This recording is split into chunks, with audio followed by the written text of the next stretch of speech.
আল্লাহর কোরআন যে পড়তে পারে না, দেখে দেখেও পড়ার তৌফিক হয় না, যান আপনি আসলেই বদনসিব, মন্দ কপাল, দুর্ভাগা। আপনি জীবনে বলার স্বাদে পাননি, এই জবানের কোনো মজাই পাননি। আমি তো বলি যে মানুষটা আল্লাহর কোরআন পড়তে পারে না মুসলমান, আমার দৃষ্টিতে সে বোবা, ওই আসলে কথাই জানে না। বাকি যেই কথাগুলো বলে এগুলো না বললেও চলত, আল্লাহর কথা বললেই ভালো হতো। লা খায়রা ফি কাসীরিন মিন নাজওয়াহুম ইল্লা মান আমারা বিসাদাকাতিন আও মা'রুফিন আও ইসলাহিন বাইনান নাস। আল্লাহ তাআলা বলেন, তোমাদের পরস্পরের অগণিত কথার মধ্যে কোনো বরকত নাই। বরকত আছে যে কথার দ্বারা তোমরা অন্যকে আল্লাহর রাস্তায় সাদাকা করার কথা বলো, নেক কাজের কথা বলো, পরস্পরের মধ্যে সংশোধনের চেষ্টা করো, এরকম কোনো কাজের কথা, সেই কথার মধ্যে বরকত। আল্লাহর দ্বীন মেনে চলার কথা, আল্লাহকে মেনে চলার কথা তোমরা যা বলতে পারো সেটাই মধ্যেই বরকত, খায়ের। খায়ের এই কথাটা যে বলতে পারে না, যে জবান আল্লাহর কথা বলে না, আল্লাহর কালাম পড়তে পারে না, আল্লাহর দিকে কাউরে ডাকতে পারে না, ডাকে না, উনি আসলে কথাই বলতে জানে না, উনি বোবাই মূলত, বাস্তব বোবাই মূলত। আল্লাহ তাআলা কোরআনুল কারীমের মধ্যে আছে, বলেছে নাফরমানের আসলে তোমাদের কাছে মনে হয় দিল আছে, আসলে এই দিল কিছুই বোঝে না, ঠাই কেউ নাই। কান আছে কিন্তু আসলে সে কিছুই শোনে না, চোখ আছে কিন্তু কিছুই দেখে না। তাহলে আল্লাহ তাআলা বলেন নাফরমান চোখ থাকার পরেও কিছু দেখে না, কান থাকার পরেও শুনে না, দিল থাকার পরেও বোঝে না। তার মানে কি সে কি আসলে কিছুই দেখে না? কাফের বেঈমানরা কিছু দেখে না? দেখে। বেনামাজি নাফরমান মানুষগুলো কিছু দেখে না? দেখে। তা আল্লাহ বলতেছেন যে চোখ আল্লাহকে দেখে না, আল্লাহর কোরআন দেখে না, আল্লাহর কুদরত দেখে না, আসলে এটা দেখেই না। যে কান আল্লাহর কথা শুনে না, আসলে এই কান শুনেই না। যেই দিল আল্লাহকে নিয়ে ভাবতে পারে না, এই দিল আসলে ভাবেই না, এই দিল আসলে কিছুই বোঝে না। লাহুম কুলুবুল লা ইয়াফকাহুনা বিহা ওয়া লাহুম আযানুন লা ইয়াসমাউনা বিহা ওয়া লাহুম আ'য়ুনুন লা ইউবসিরুনা বিহা। আল্লাহ বলে নাফরমানের দিল আছে কিন্তু কিছুই বোঝে না, কান আছে কিন্তু কিছুই শুনে না, চোখ আছে কিছুই দেখে না। আল্লাহ বলেন এই মানুষগুলো হলো কাল আনআম, চতুষ্পদ জন্তু জানোয়ারের মতো। চতুষ্পদ জন্তু জানোয়ার, সাংঘাতিক কথা। বালহুম আদাল, বরং তার চাইতে নিকৃষ্ট, তার চাইতে নিকৃষ্ট। বইয়া বইয়া বন খায়, বিড়ি খায়, হ্যাঁ, চা খায়, আলুর চপ খায়, চা দোয়ানে বইয়া বইয়া গপ মারে। 60 বছরের বুড়া এই যে বসছে চিকন টুল একটার মধ্যে 3টা ঘন্টা ধইরা বইয়া বইয়া এই গপ মারে, বইয়া বইয়া পান খাইতে আছে, বন খাইতে আছে, একবার চা খাইতেছে। এটা কি অপদার্থ মানুষ! মুসলমান এত ফালতু লোক হয় কেন? যার আখিরাত সামনে, যার কবর সামনে, যার মৃত্যু সামনে, সে এত ফালতু কাজে সময় কাটায় কেমনে? বল কি কেমন কথা, কেমন কথা? আসল কথা হইল ওনার কানে নাই, ওনার চোখে নাই, ওনার দিল নাই, আখিরাতকে নিয়ে ভাবে না। যে নওজোয়ান ছেলে দুপুর 3টা বাজে বাইরেছে ভাত খাইয়া, রাতের 11টা বাজে অপদার্থ শুধু আড্ডাই দিতেছে, মোবাইল টিপতেছে 8 ঘন্টা, বন্ধুদের আড্ডা, হাসে, লাথি মারে, থাপ্পড় মারে, খাড়াইয়া মতে, মন চাইলে বইয়া মতে, মন চাইলে হাঁটতে হাঁটতে মতে। পাগল, মাথা খারাপ।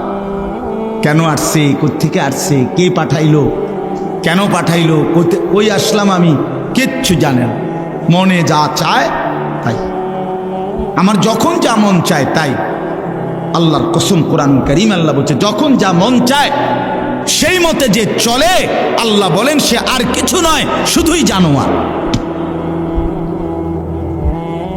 ওইটা শুধুই জানোয়ার, এটা মানুষের বাচ্চা না।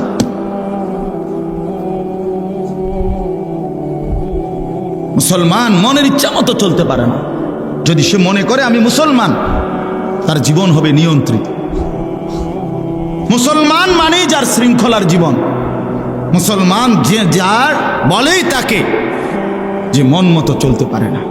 মন মতো তো চলে জানোয়ার, কুকুর বিড়ালের না কোনো হালাল হারাম নাই, গরু ছাগলের না কোনো হালাল হারাম নাই।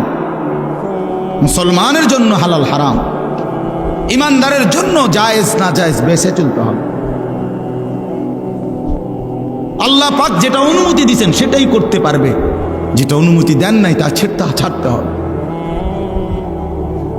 এজন্য বাপ আমার জওয়ান হন আর বয়স্ক হন, আপনারে আমি মনে করাইলাম এই কথাটা। জিন্দিগির হিসাব লাগান, আমিও করি আপনিও করেন। 5 ওয়াক্ত নামাজ শেষ আজকের দিনে, হিসাব লাগান 5 ওয়াক্ত নামাজের জামাত পড়ছেন কয়জন, জামাত ছুটছে কয়জনের। ওই যে আতিক এখন বলছে 1 নম্বর জাহান্নামীর প্রথম কারণ নামাজ পড়ে না। এইমাত্র বললো না, মা সালাকাকুম ফি সাকার ক্বালু লাম নাকু মিনাল মুসাল্লিন। রব্বুল আলামিন বলেন, ফেরেশতারা জিজ্ঞেস করবে নাফরমান কেন জাহান্নামী হলি? জাহান্নামী প্রথম জবাব দিবে নামাজ পড়ি নাই, নামাজ পড়ি নাই। কুরআনুল কারীমের মধ্যে আছে কাল্লা ইদা বালাগাতিত তারাকি ওয়া কিলা মান রাক ওয়া যান্না আন্নাহুল ফিরাক ওয়ালতাফাতিস সাকু বিস-সাক ইলা রাব্বিকা ইয়াওমা ইদিনিল মাসাক। আল্লাহ বলেন নাফরমান পাপীর মৃত্যুর যন্ত্রণা, জান কবজের যন্ত্রণা হবে বড়ই মর্মান্তিক। নাফরমানের সামনে এসে মালাকুল মউত আজরাইল বলবে, হে আল্লাহর দুশমন, আল্লাহর অসন্তুষ্টির দিকে রুহুটা বের হয়ে আয়। রুহুটা সারা দেহের মধ্যে দৌড়াবে, আর মালাকুল মউত আজরাইল শক্তভাবে ধরে কলিজা থেকে রুহুটা ছিঁড়ে টেনে ফেলে দিবে। একটা টান দিলে কলিজার থেকে ছিঁড়া রুহুটা কণ্ঠনালীর কাছে চলে আসবে। এবারে রুহু বের হতে চাইবে না। আল্লাহর নবী বলেন, কোন জিনিসকে ছিঁড়া টুকরা করে যেভাবে রুহুটাকে এভাবে ছিঁড়া টুকরা টুকরা করে মালাকুল মউত আজরাইল টেনে হিসড়ে বের করবে। কেন এই মর্মান্তিক মৃত্যু যন্ত্রণা হবে কার? আল্লাহ কোরআনে স্পষ্ট বলছেন, ফালা সাদ্দাকা ওয়ালা সাল্লা। এই নাফরমান মৃত্যুর যন্ত্রণা এত ভীষণ পেল কেন? তার জান কবজটা এত কষ্টকর হলো কেন? 1 নাম্বার হলো সে আমাকে বিশ্বাস করে নাই, ওয়ালা সাল্লা 2 নাম্বারে নামাজ পড়ে নাই, নামাজ পড়ে নাই। আল্লাহ পাক পরিষ্কার বহু আয়াত, বহু আয়াত ঘুরে ঘুরে আল্লাহ বলছে যে জিন্দিগি সেজদা নাই, যে জীবন মনের ইচ্ছা মতো চলে, এটা মানুষের জীবন না। না বাপ, আপনার সন্তান মানুষ হয় নাই যে বেনামাজি। সাফ বললাম, এটা অমানুষ, অমানুষ। এটা আপনি মানুষ বানাইতে পারেন নাই, আপনার জিন্দিগি ব্যর্থ। ওই বাবার জীবন ব্যর্থ, মুসলমান হওয়ার পরেও যে তার সন্তানকে নামাজি বানাইতে পারে না। ওই মার জিন্দিগি ব্যর্থ, মুসলমান হওয়ার পরেও যে তার মেয়েকে পর্দানসীন বানাইতে পারে নাই। ওই জিন্দিগি ব্যর্থ জিন্দিগি। ঘর করে দিছে, ঘর করে দিছে। আমনে মূল্য ঘর করতে পারল, বহুত ব্যাড হইতে এরকম দুনিয়াতে। ছোটবেলায় বাচ্চার বাপ মরে গেছে, হইতে বড় হইয়া বিল্ডিং করছে, ঘর করছে, বিয়ে করছে, জমি জামা কিনছে। এটি অসুবিধা নেই, আপনি মরিয়া দেখেন হইতে পারবো? বলেন এরকম নাই তো? আপনি একেবারে উল্টে এলেছেন, ঘর করে দিছেন। ঘর করে দিছেন কি আবার? ঘর তো সেও করতে পারত, কিন্তু তার আখেরাত বরবাদ করে দিলেন কেন? তারে আল্লাহ চিনাইলেন না কেন? তারে নামাজে বাধ্য করলেন না কেন? আপনি বলতেছেন শোনে না, শোনে না তো এখন 16 বছর বয়সে না শোনে না। 7 বছর বয়সের সময় কিটছিলেন, চিরা চাবাইছিলেন। 6 বছর বয়সের সময় কি করছিলেন? সিরা চাবাইছিলেন তখন কেন তারা নামাজি বানাইলেন না? তখন কেন তারা সাথে করে মসজিদে নিলেন না? আপন সন্তানের সামনে কেমনে বিড়ি খাইলেন? সেইতে কি শিখলো আমনের থেকে? আপন সন্তানের সামনে গালি দেন কেমনে? হ্যাঁ, আপন সন্তানের সামনে বেডির নাচ চান কেমনে টেলিভিশনে বইয়া? হ্যাঁ, আপনি এই নিকৃষ্ট রুচির মানুষ, আমনের ভূত মানুষ হইব কেমনে? কি গাজরের কথা! বিড়ি খাইতে খাইতে বেটা কয় ভূত মানুষ পড়ালেখা করো, হেইতে যদি আব্বা আপনি ইদি হইলেন না,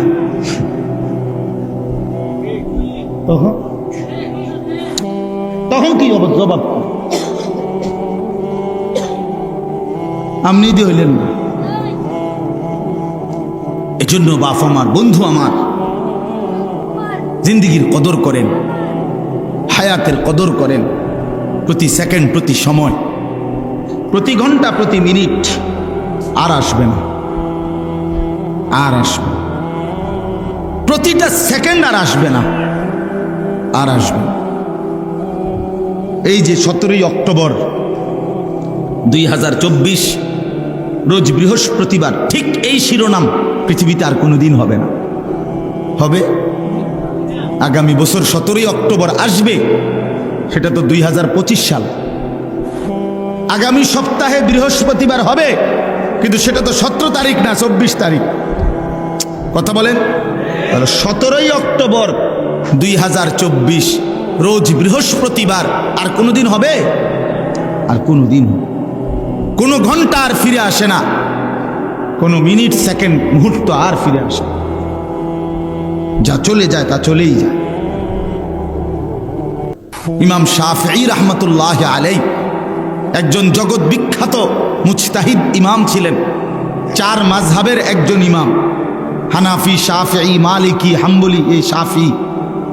উনি বলেন, আমার সারা জিন্দিগি আমি আউলিয়া, বুজুর্গ, ওলামা, আল্লাহর প্রিয় বান্দাদের কাছে আসা যাওয়ার বরকতে, জগৎ বিখ্যাত আলেম, উনি বলেন আমি 2টা কথা শিখছি শুধু সারা জীবনে। কি শিখলাম? 1 নাম্বার শিখছি, আল ওয়াক্তু সাইফুন ইন লাম তাকতাহু কাতাআকা। আমি প্রথম কথা শিখছি যে সময় হলো তরবারির মতো, তুমি যদি তাকে না কাটো সে তোমারে কেটে ফেলবে। তুমি যদি না ভাগ করো, আমি আধা ঘন্টা বিশ্রাম করব, 10 মিনিট নাস্তা করব, জোহরের নামাজ আমার 1টা 30-এ, আমি 12টা 50-এর ভিতরে আমার কাজ শেষ করব, 1টা 10-এর ভিতরে গোসল করে নামাজের জন্য রেডি হয়ে যাব। হ্যাঁ, আসরের নামাজ আমার 4টা 15-তে, আমার এই 3টা 50-এর ভিতরে উঠে যাইতে হবে, ওযু করে নামাজে যাইতে হবে। এভাবে সব কাজ যদি তুমি কাইটা সময়ের মধ্যে ভাগ না করো, সময় তোমারে কাটতে কাটতে তোমার উপর দিয়ে চলে যায়। আপনারা যখন রাত্রেবেলা, আমি অনেক সময় এটা খেয়াল করি, রাত্রেবেলা নীরবে যখন আমরা ঘুমাই, লাইট বন্ধ হয়ে যায়, তখন ওই দেওয়াল ঘড়ির কাঁটা খেয়াল করেন যে সেকেন্ডের কাঁটা এটা যে ঘুরে, এটা কট কাট কাট কাট কাট কাট করে, মানে ছোট্ট ছোট একটা আওয়াজ করতে করতে এটা ঘুরে। তা আমার সব সময় এটার আওয়াজটা মনেই হয় যে এটা যেন আমারে কাটতে কাটতে চলে যাচ্ছে। তো আমি যদি সময়কে কাজে না লাগাই, আমি যদি সময়কে ভাগ না করি ইবাদতের জন্য, আখিরাতের জন্য, দুনিয়ার জন্য, ব্যবসাও করবেন, নামাজও পড়বেন, বাজারও করবেন, জামাতও ধরবেন, আপনি মিলাইয়া নিবেন, আপনি ভাগ করে নিবেন, সাজায়া নিবেন। হযরত বলেন ইমাম শাফিঈ, নাই তো সময় তোমারে কেটে কেটে চলে যাবে। 10টা বাজে ঘুমাইছেন, উঠে দেখবেন 6 ঘন্টা চলে গেছে। 12টা বাজে ঘুমাইছেন, উঠে দেখবেন 3 ঘন্টা চলে গেছে। আপনার জন্য 1 সেকেন্ড সময় দাঁড়াবে না। দাঁড়াবে কি বাপ? দাঁড়াবে না। কাজে লাগাইলেও চলে যাবে সময়, কাজে না লাগাইলেও সময় চলে যাবে। রাত শেষ হয়ে যাবে, আজকের রাত শেষ হবেই, বাসর রাতও শেষ হবে, জেলখানার রাতও শেষ হবে, আর আসবে না সময়। আর 2 নাম্বার হলো, হযরত বলেন ইমাম শাফিঈ রাহমাতুল্লাহ আলাইহি, আমি দ্বিতীয় কথা শিখছি, নাফসুকা ইন শাগালতাহা বিল হক ওয়া ইল্লা শাগালাতকা বিল বাতিল। মনের চাহিদাকে যদি তুমি জোর কইরা নেক কাজে হকের কাজে জোর কইরা যদি না লাগাও, তাইলে নফস মনের চাহিদা তোমারে সারাক্ষণ গুনাহ আর নাফরমানির কাজে লাগায়। তুমি ছাইরা দাও শুধু যে আমি আল্লাহর বাঁধন মানি না, রাসূলের কথা মানি না, কোরআনের কথা মানি না, ইসলামের কথা মানি না, কে কি বলছে এগুলো আমার দরকার নাই, আমার মনে যা চায় তাই করব। হযরত বলেন, এই তুমি যদি মনের চাহিদাকে ছেড়ে দাও, তাহলে সে তোমার 24 ঘন্টা আল্লাহর নাফরমানির মধ্যে লাগায়। এই যে মোবাইল টিপতে আছে রাতের 3টা বাজে, মোবাইলে টিপে, বুঝেন নাই? রাতেরও শেষ নাই, দিনেরও শেষ নাই, চলছে মোবাইল, চলছে নাচ গান, নর্তকী, ছবি, জিনা, ব্যভিচার, উলঙ্গ দৃশ্য। খালাস, জিন্দেগি শেষ, জিন্দেগি শেষ। হাঁটতে হাঁটতে মোবাইল টিপতেছে, পেশাব করতে আছে মোবাইল টিপতে আছে, বাথরুমের ভিতরে মোবাইল টিপতে আছে। মোবাইল তারে এমনে খাইছে যে এটার ভিতরে তার জিন্দেগি দিয়ে দিছে। হায় হায় মুসলমান, মুসলমানের নওজোয়ান, কোন যুবক তর তাজা নওজোয়ান এত ফালতু হয় না। তারে যুবক বলে না বেটা, যার জীবনে কোনো কর্মের উদ্দীপনা নাই, মেহনতের জজবা নাই, ফিকির নাই, দেশ গড়া, মানুষ গড়া, জাতি গড়া, ইসলাম রক্ষা করা, ইমানের জন্য জান কোরবানি করা, এমন হিম্মত যার মধ্যে নাই, ওইটা কোনো যুবকে না, এটা বুড়া, এটা অলস, অকর্মণ্য, অপদার্থ ছাড়ার কিচ্ছু না বেটা।